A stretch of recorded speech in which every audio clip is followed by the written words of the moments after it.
Hey there, everybody. Pete Pardo here from Sea of Tranquility. Welcome to another edition of Ranking the Albums. Today, in the co-captain's chair, Mr. Steve Keeler, owner of Rock Fantasy in Middletown, Thank New you. York. What is happening, my friend? How are you? I'm doing pretty good. We were doing the pigeon, what do they call it? The rabbit hole of Testament, as Rich says. That's right. We're down the rabbit hole, right? Yeah. Rabbit hole. He calls it a pigeonhole rabbit hole. And it was really tough because there's not one album that they've done that I don't like. I mean, I liked all of them. So it was really try to, especially the bottom part of the list was tougher than the top part, I think, for me.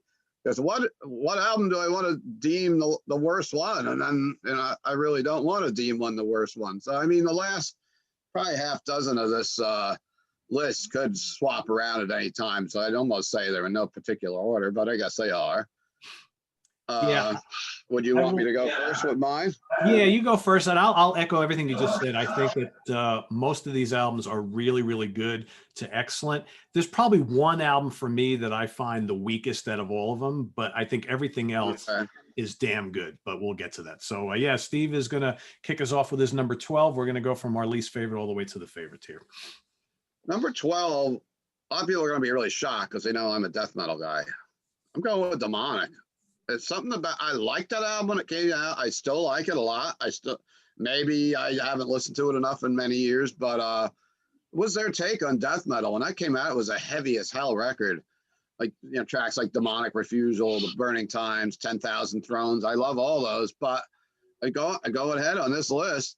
It was probably the one I've listened to the less and back going, since it came out. I mean, I was heavily into that album when it came out, but it was one I put on the shelf and just didn't pick up that much. I got for some reason or another. So that's my number 12.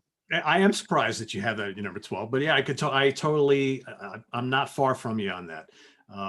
You know what it is? I think that album kind of took them away from what they do best, right? Yeah, I agree. I like their melodic stuff. I like their thrash stuff.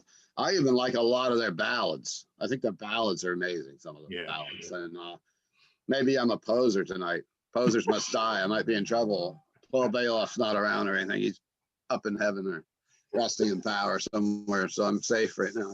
There you go. Well, my number 12, and I will say this before I reveal my number 12.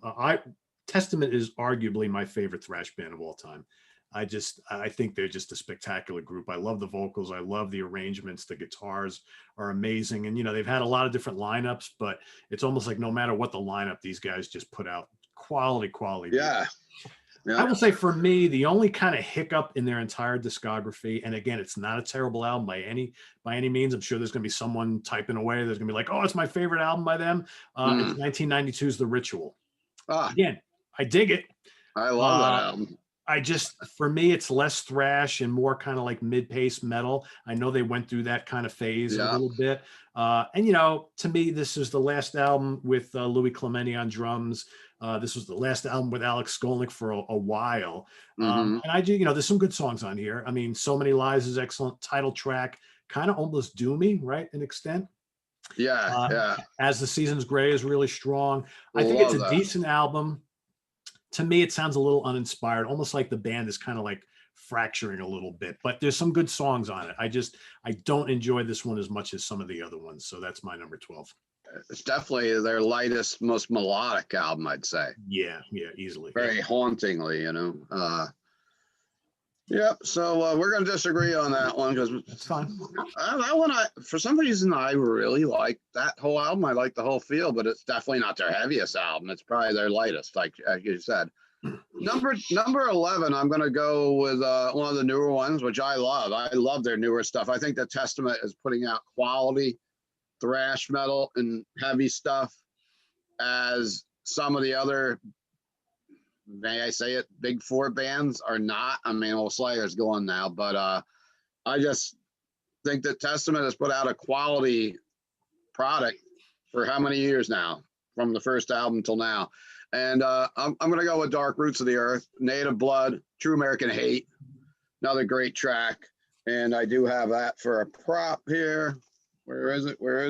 There it is. You got it too. I got the bigger vinyl version for old people so they can see it better. You do. Oh, look at that gatefold. That's wonderful. The gatefold, you know, Native Blood, Rise Up, Dark Roots of the Earth. This should be higher on my list too. After I look at it, but it's like you got it. You got to stick them somewhere, right? Yep. Yep. Yeah, and I'll echo everything you said about the consistency in this catalog. And we've talked about this before. For my money, Testament and Overkill have the strongest discography from start to finish, and they're not done yet, either one of them. Really, no Nope. blips for the most part with either band. I mean, Yeah. arguably stronger albums over the years than Metallica, Megadeth, Anthrax, Slayer. Just not, barely a bad one in the entire bunch. I agree with that 100%. Overkill, I might even say, getting heavier as they get older. Yeah. As since Testament on some of these albums for sure. Yeah. All right, my number 11. I'm going to go back to 1990 for Souls of Black. Again, I really dig it. Really good album. I'm not crazy about the production on the album. I never was. I think there you go. Great. I love the cover on that. Fantastic cover. Yeah. I find the production kind of thin. The drums sound a little boxy. The guitars are kind of lacking a lot of power. However, the songs are really good. Falling Fast is excellent. The title track is outstanding with some, ferocious riffs from Peterson and Skolnick. You got Absence of Light. Malpractice is a really good thrash song. I love the drums on that. The Legacy, great, moody, melodic, almost progressive song. Chuck's vocals are great. Yes. 7 Days of May sounds like it could have come from one of the first two albums. I dig it. I just think for me, the production kind of knocks it down just a little bit, but it's still a collection of really good songs. Yeah, I agree. I can tell my story about when it gets to my turn. That's a couple up on the list yet, but yeah, I agree with all that. So where am I?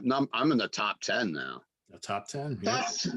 Top 10, I'm going with the latest one, Titans of Creation. I think it's a great album. Maybe I haven't listened to it as much as I would have because I haven't been really working my store. In a pandemic, we were closed when this came out. We weren't even open. And it still made my top 5, or I think it was my number 3 of the year from last year. That shows what a great album it is, but it doesn't hold up as much as some of the other ones. But like I said earlier in the show, we could flip this bottom 6 at any time. Probably if we did a list next week, I'd change them around. But there's the gatefold, and Children of Next Level, World War III, Night of the Witch. I mean, it's, like you said, they just held that quality, and it's heavy as hell. Yeah, my number 10. So. It's tough when we do these shows and the bands have new releases that have come out because we don't have the history with them yet. It's kind of right? Yeah.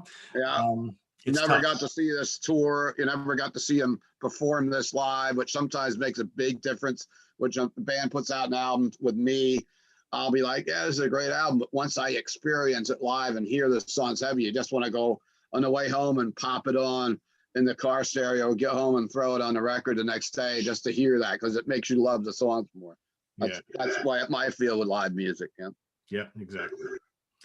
All right, my number 10. I'm actually surprised that I ranked this as high as I did. Well, I mean, it's obviously there's only 12 here. It's number 10. Yeah. When I revisited this, because I've been listening to a lot of Testament over the last couple of weeks and getting ready for this show. I was amazed at how I think this album really held up. And for me, it's such an improvement on the one that came before it, The Ritual. I'm talking about Low from 1994. Excellent. Really heavy album. And again, this is the period with the band where their lineup changes constantly, right? So you got, James Murphy coming over from Death and Obituary, great guitar player. Yes. You got John Tempesta from Exodus on drums. Some great songs on here, Legions in Hiding, totally cranking song. Hail Mary, amazing. There you go. Shades of War, Dogface Gods, All I Could Bleed.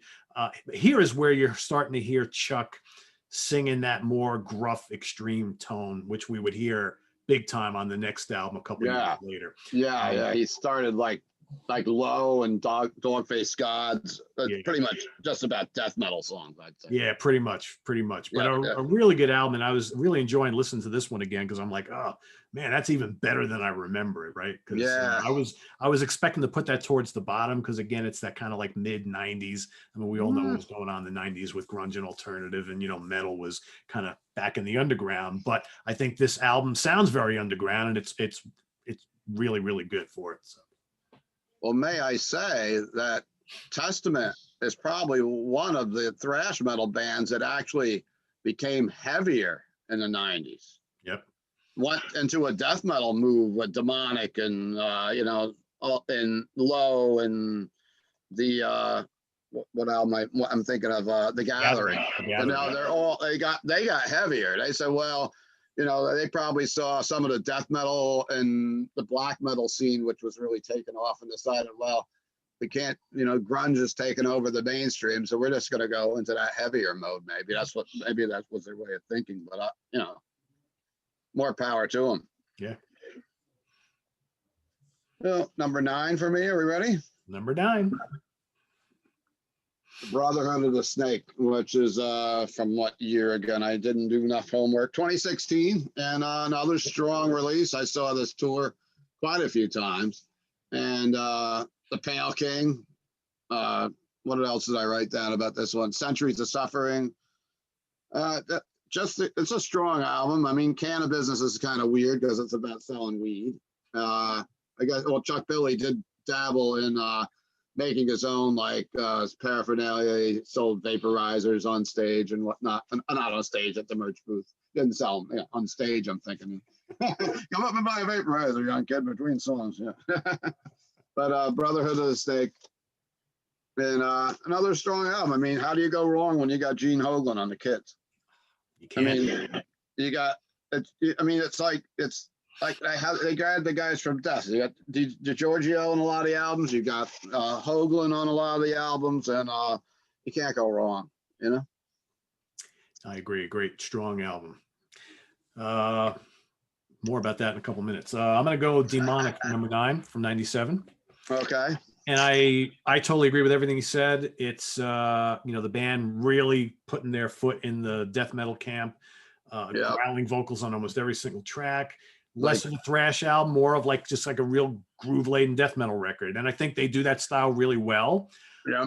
It's just, it's funny revisiting this album, especially. It's almost jarring in a way because it's Testament's just got this way about them on almost all their albums. And you hear this and it's like, wow, that's pretty cool, but it's not necessarily the Testament I know and love, but it's still, there's great songs on here.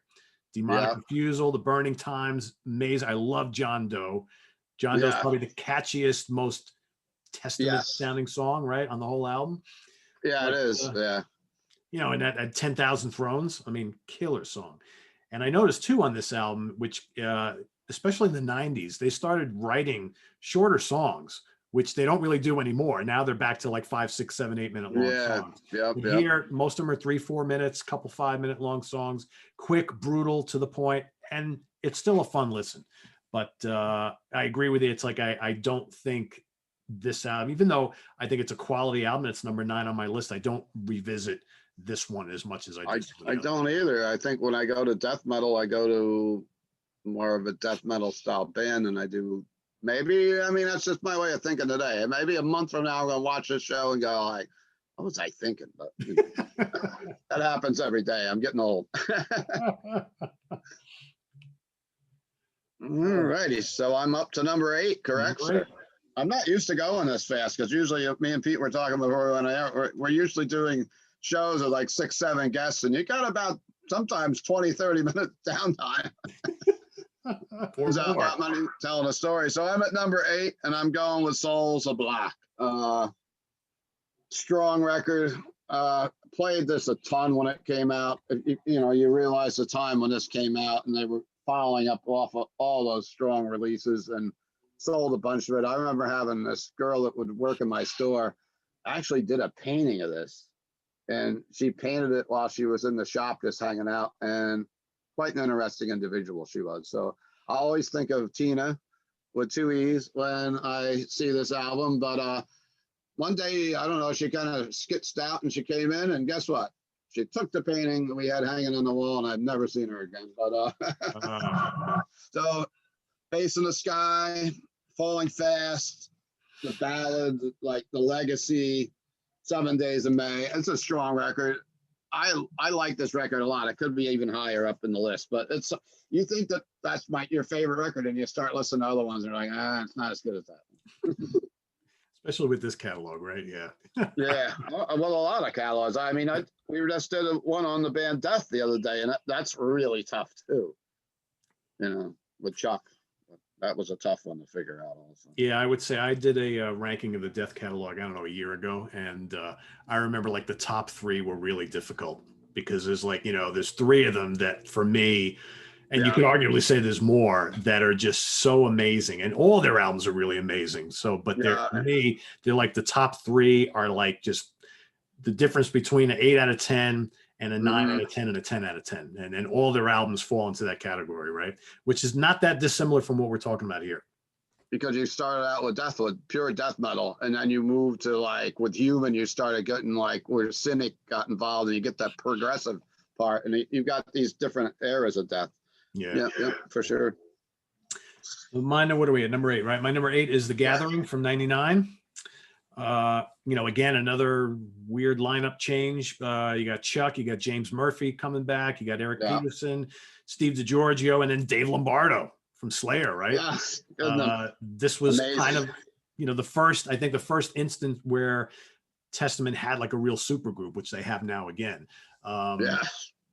Extreme vocals. He does a mix of both the growling and regular thrash kind of thing here. Again, shorter songs, really heavy arrangements. You got some slow tunes, some fast tunes. You got, DNR, Do Not Resuscitate, awesome song. Eyes of Wrath, 3 Days in Darkness is total death metal. Legions of the Dead is a great thrash tune with Chuck going away. Different album, a lot of different styles on here, but a really strong album, I think. One of their strongest, I believe. And I got to see that tour, actually. It was at the Birch Hill nightclub. I remember it was like an industry thing. I had a meet and greet thing, so I went down early, met up with Chuck, and met up with, I believe Dave was on the tour too, right? And I met up with him too, I believe that. Yeah, was he? I think he was. Or was that when Paul Bostoff replaced him? I don't even remember. I just remember being on. My memory's not the way it was. I hate to say. You got to take that ginkgo biloba or whatever. There you go. Oh, it works. We were talking about that in an episode a few weeks ago. All right, so I'm up to number 7 now, correct? Yep. Number 7 is Low. How low it can go. So low, it's sickening. Yeah. Hail Mary, Trail of Tears, which is a great ballad. Native American stuff, Chuck's Native American. Dog-Faced Gods. Chasing Fear. It's just another strong and it was, like you said, it was their step into the death metal thing. I guess I pull these similarities between them and Death. The members have changed between the two. James Murphy, of course, with Death, back with Testament, and across the country. One was from Florida, one was from the Bay Area, but they've got some similarities, I would say. Yep. With changing members around, not as much as Chuck did, but. Oh no, not at all. But, that one Chuck. We're talking about 2 Chucks. Chuck Billy. That's right. Chuck Billy and Chuck Schuldiner. Yep. Which Chuck we're talking about? All right. My number 7, 2012's Dark Roots of the Earth. This is Hoagland's first appearance with the band. Love it. True. Man, what a great drummer. Rise Up, Native Blood. The title track is awesome. True American Hate just absolutely shreds. Throne of Thorns. I don't know. I love this album. I love all the recent Testament albums. I think it's just a strong start to finish, and I dig it quite a bit. And love the cover art on these. I mean, the cover art's great, isn't it? Man, on all of them. I mean, did they ever have a bad one? I think maybe the Ritual is the it's like Ritual for me is probably their weakest album, and I also think it's the weakest cover art. But the rest of them are all great. Yeah, definitely. It's a weird cover. Yeah. All right, so we're up to number 6 with me, and I'm going with The Ritual. I love the Ritual album. I might even like it better than Practice What You Preach, which is the next album up. I don't know. I guess it's just something that hit me I remember listening to this a lot, and I don't know, I just dig it. I love Electric Crown. I love Let Go of My World, The Ritual, which is a great, like one of their ballady type songs. As a Season's Gray, which is such great songwriting, just talking about aging and getting older. And I would always get that song in my head when I would go. Both of my parents at one time were in a nursing home. And as I would walk through there, I had that song in my head all the time. It was so touching, though. And Return to Serenity, which is kind of like their Silent Lucidity, isn't it? A little bit? Yeah, yeah. Kind of a little bit. I don't know. I always kind of put those two in my head together, too. But I was listening to that earlier today, and my wife was like, "What album is that?" I'm like, "I don't know. You've never listened to that?" Because she's a big Testament fan. She's part Native American also, so she has that link with Chuck with that. But she's like, "I don't know that one." I'm like, "I don't know what you were doing in that year, but you didn't listen to it, I guess." But I guess it was overlooked. Some people kind of dropped them by then. They didn't like that album. So people are probably going to say, Keeler, how could you have that one up so high? But I did. Well, it's all about, how those albums resonate with you, right? And What you like, yeah. Yeah, it's I just like the melodic part of that album, and it just flows right through it, I think. very cool. Well, you mentioned Practice What You Preach. That's my number 6 from '89, their third album. Okay. Again, kind of like Ritual, more of an accessible sound. I think it's more, they got like this kind of groove thing going on this album, right? And Yeah, a little bit. And a lot of influence. You listen to this album and even Ritual to an extent, you hear a lot of late 80s Metallica for me. Not necessarily a bad thing, right? I mean, especially in Chuck's vocals, he sounded a little like Hetfield here. Some of the riffs kind of a little slower, right? Not as shreddy, which is fine.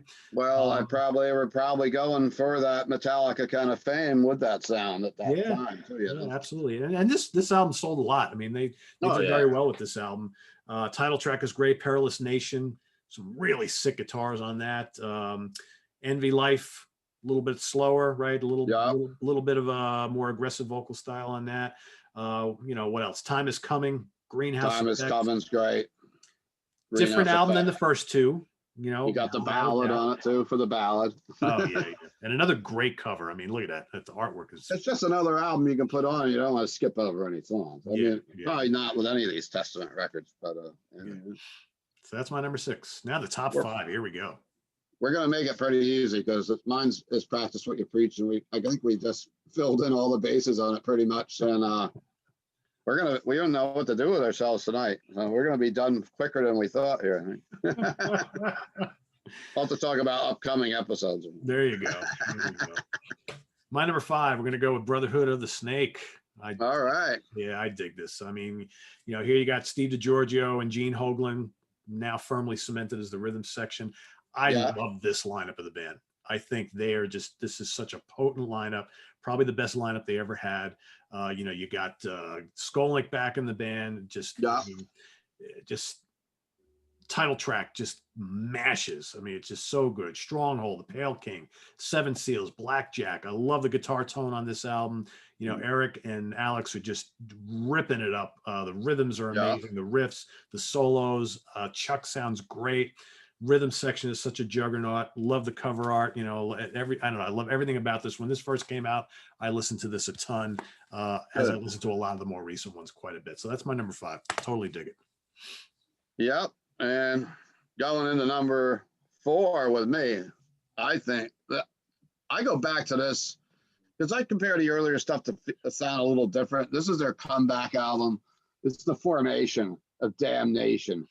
And what a heavy, well-produced record this is. It starts out with the glory of More Than Meets the Eye. I mean, one of their best songs ever, I think. The Evil Has Landed, the formation of Damnation. It's just like the one was about 9/11. The Evil Has Landed. And it's such a great song when they're thinking about like the towers coming down, and it's just so much emotion. Henchman Ride is heavy as hell on side B. And I love it. A big statement that they were back when they put this album out, because they took some time off after Chuck. Well, Chuck had a scare with the cancer and was very sick with it. And he has that whole story where he went out into the desert and met with a shaman, and there was a big windstorm and everything, and he got cured, and God bless him, he's still with us today. So, yep. So, Formation of Damnation. I want to listen to that when we get done with the show, I think. As you should. That's my number 4 as well. I love this album. I bought this from Steve back in, what year was this? 2008. And I remember all we did, we talked about this the entire year. I mean, that's what a great comeback it is. Steve mentioned all the great songs on there. I'll also mention The Persecuted Won't Forget, which absolutely shreds balls. I mean, it's so good. The production of this is immense. And I think that the band, came back so strong with this album, and they said, all right, this is how we want to sound going forward. And to me, like every album that has come out since, I think is kind of the same type of formula, and it really works. I mean, their albums, the songs are longer, they're slightly progressive, really technical. Chuck sounds best he's ever sang, and the production is just fantastic. And I love this album. And again, this was such a welcome return. I remember when this came out, we were like, Testament is back and better than ever, and they haven't looked back since. And thrash metal was back with that album too, because it kind of, I mean, thrash was in a little bit of a lull in those years, and that was a solid thrash album to come back out. 100%. Yep, absolutely. Yep. All right, so I'm up to number 3. I'm going with The Gathering for number 3. I know people that will rate this as number 1. I know quite a few people, and we've talked about it already on the show today. DNR, True Believer, which I think is amazing. Legions of the Dead is so heavy. And like you said, Dave Lombardo.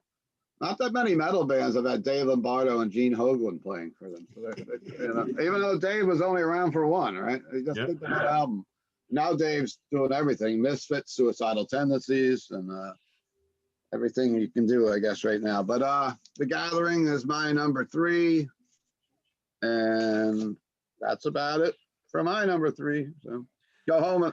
You guys, when you get done watching this, you guys got to play some Testament. Turn up loud, man. Real loud. Real loud. Real loud. All right, my number 3 might surprise some people because, again, it's the newest thing in their catalog, but Titans of Creation is my number 3. Wow. I love it. I mean, I listened to this all last year, and for me, I mean, this came out right as COVID was starting. I sure did. We really didn't have any releases for a while. Once COVID hit, I mean, there was nothing going on for months, and I listened to this all throughout the first quarter of COVID last year. And I remember the day I heard this for the first time, I was like, again, we didn't really know what was coming. But I said, if this isn't one of the best releases in 2020, I don't know what is. Again, at the beginning of the year. And I think this was a top 5 for me last year. I mean, I think it was my number 3. Only thing that pushed by it was the new Enslaved and the new Dark Tranquility for me. Yeah, I mean, it was all throughout the year. It just for me stayed in my rotation. So many great songs. I mean, Steve mentioned a bunch from World War III, Children of the Next Level, Dream Deceiver. I mean, Dream Deceiver is just such a killer song. I think City of Angels, False Prophet, Night of the Witch. Not a weak song on the entire album. It's a little long, but that's okay. I think it's just so much quality on here. The guitars are rip roaring. I mean, it's funny because I talked to Alex a couple months ago, and I asked him point blank, I'm like, what do you really get off on? Do you get off on playing stuff in Testament, or you like doing your jazz thing more? And he gets more rewards out of doing the jazz thing, right? And he does this, this is his big money maker. And it's like, you listen to his playing on these albums and you're like, my God, it's so freaking good. It's almost kind of strange that, he just does this. It's almost like, this is just something he does, gets paid well. And, but it's not his true love, because it's almost like everything in him comes through in the playing. And it's like, it's just hard to imagine that he doesn't get off on this as much as I think we enjoy listening to it. So that's my number 3. Those musicians. See, I'm not a musician, so I could never think that way. I don't know anything. I just sell records, and I used to sing in a band. I'm up to number 2, right? Yep. And for some reason, I can't even find my prop for number 1, but I thought The Legacy was my number 1, but I realized it wasn't. But I guess everyone's going to figure out what number 1 was, because I've been through everything. Over the Wall, The Haunting, Burnt Offering, Curse of the Legions of Death, Apocalyptic City, Alone in the Dark. I mean, what a debut album. And could be number one some days. Look at these crazy pictures of them on Oh yeah. the back. Like this guy here. But, yeah, wow. What a great album. You can't, when you think of thrash metal, you got to really think of this album as you do like Bonded by Blood and Kill 'Em All and Killing Is My Business and stuff like that. It's right in that conversation with one of the best thrash albums of all time, I think. And one of the best debut thrash albums of all time, certainly. Yes. You know, that's what I guess I brought through Exodus in there and First Slayer, you know, it's right there with all that stuff, I think. Yep. Like Steve, obviously we know what our top two are. It just depends on the order. I have been, you know, when I first decided I was going to do this ranking show for Testament, I was like, all right, I know what the top two are going to be, but it's the order. Which one do I pick over the other? And I probably changed my mind like 10 times over the last week. And even today, I'm kind of like, it could go either way. Because I think both of these albums made such a huge impact on me back in 87 and 88. I mean, it's just like Testament was like, along with a lot of other bands, but one of the bands that was like the soundtrack to my very existence back then. I agree with that. I agree with that statement. Right? I mean, it's just I really favored them over some of the other bands. I if I look back, I liked them better than Metallica back then.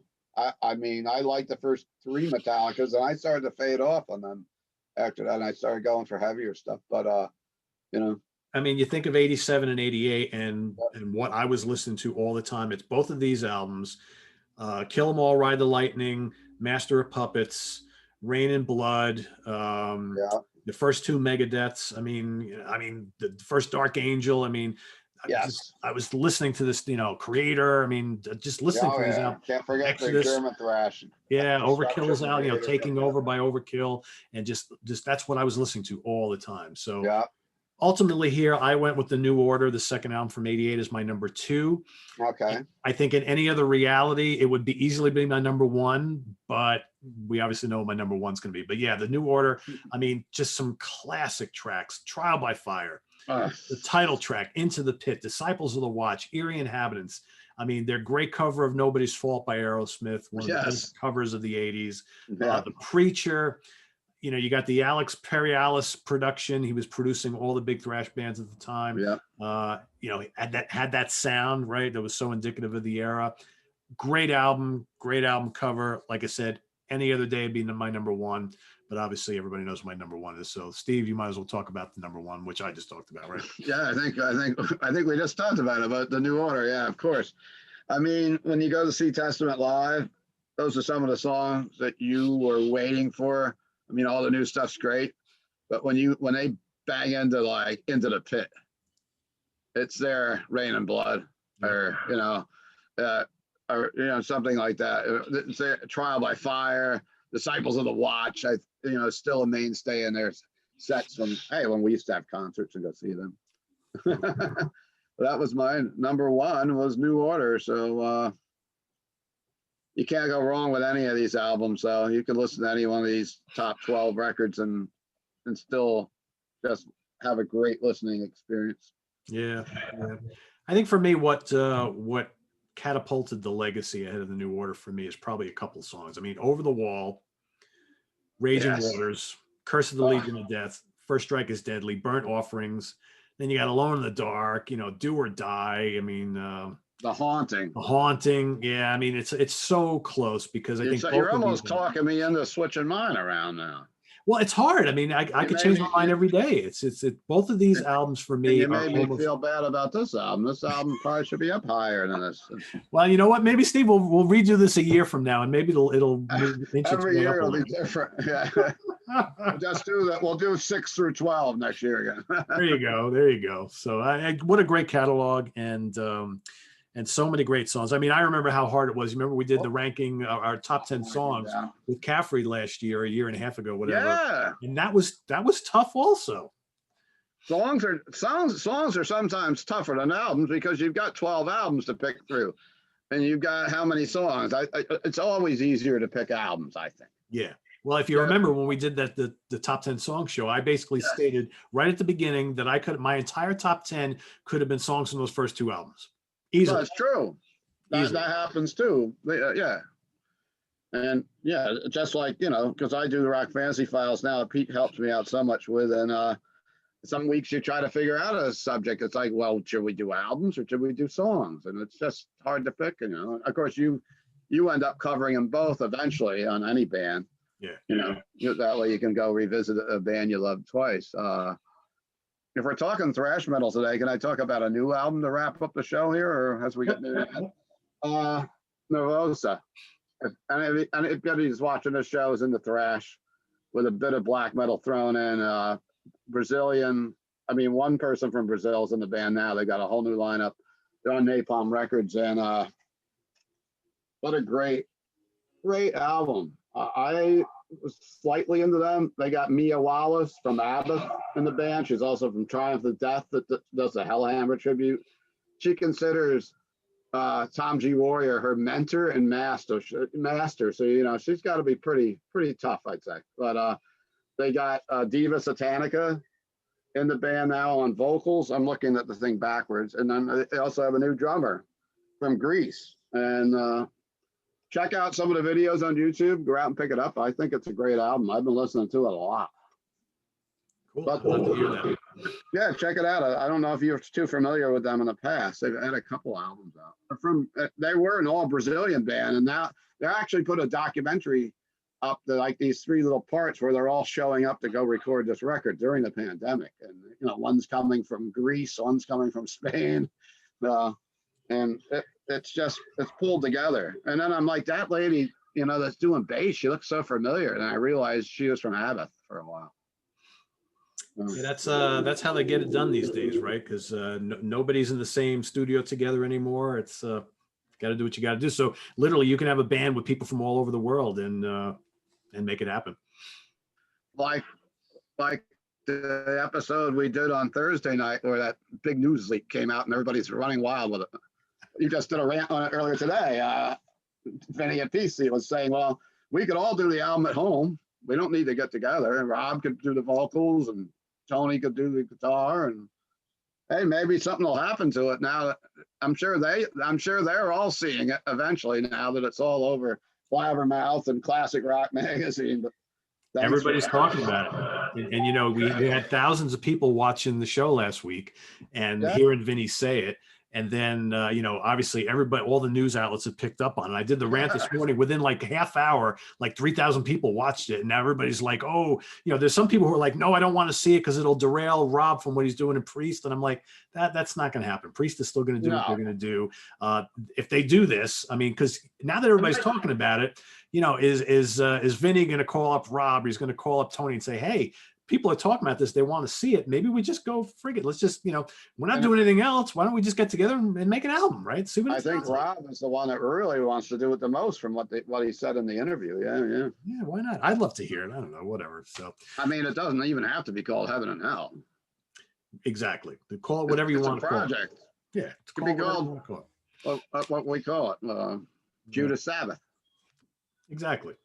Black Priest. Black Priest, whatever.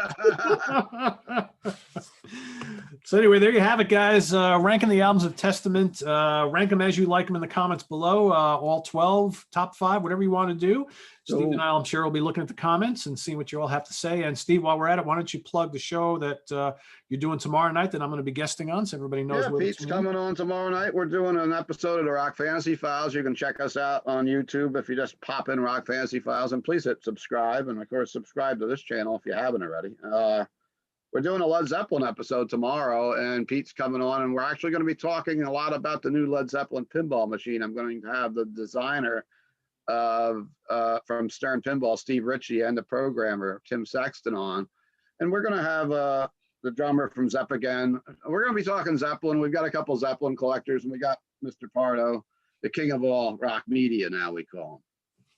Well, the second king. Well, Eddie Trunk, if you're watching, or Howard Stern, or whoever's going to get mad. But yeah, we're doing that. And of course, we'll be on the Hudson Valley Squares live on Monday night. And boy, that show's taken off, and we got some following. People want to have dinner with us and everything now. And I tell you, I'm loving the success of that show. It's to the point where every week I must get like 50 people who ask, when can I come on the show? I would love to hang out with you guys. When are you guys going to take that on the road? And we got a lot of people asking when we're going to do like a live feed of that show where people can actually be in a chat room and ask questions. Well, that's happening Monday night, everybody. So we got a topic we're going to talk about, but during the show, we're also going to be taking questions and things from the audience. So that's awesome. Live. Sounds like fun. Yeah, it'll be fun. So it'll be 8 o'clock Eastern Standard Time on Monday night. That's next Monday, the 8th, I believe, right? Yeah, the 8th of February. Yep. So be sure you tune in at 8 o'clock p.m. Eastern Standard Time for the Hudson Valley Squares live here on Sea of Tranquility, and where you can see Steve and myself and Chris and Butch and Nick and Lynn and Cindy. The whole Lynn's feeling better, I hope. I think Lynn's. I hope so. I hope so. Now looks like. Yeah. I hope so. And with her today. So say a prayer for Lynn, everybody. That's right. And I don't want to forget Ryan, too. He's also a valuable member. Mr. Ryan Scow, yes, the underground metalhead. That's right. Nick's going to be back this week, too, right? Yeah, he'll be back, yes. Full house this week. We have a full house. So stay tuned for that and a lot more coming up here on the channel. Visit us on the web at www.seatranquility.org. We're on Facebook. We're on Twitter. Of course, we're here on YouTube all the damn time. For Steve Keeler, I am Pete Pardo. Good night, everybody. Rock on.